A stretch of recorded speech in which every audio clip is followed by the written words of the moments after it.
Masarap, manamis-namis, malutong, at juicy. Ganyan ang lasa ng makopa o mga lods. Sino nakatim na nito ng prutas na makopa?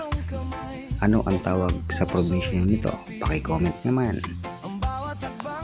This is Kois Arman saying, be nice, be kind, be you.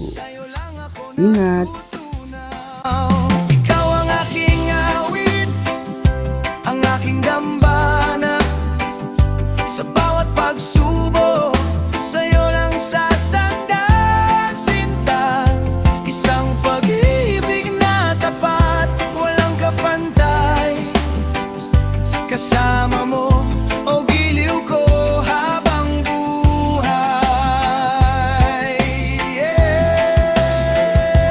Ang daming ingay sa paligid,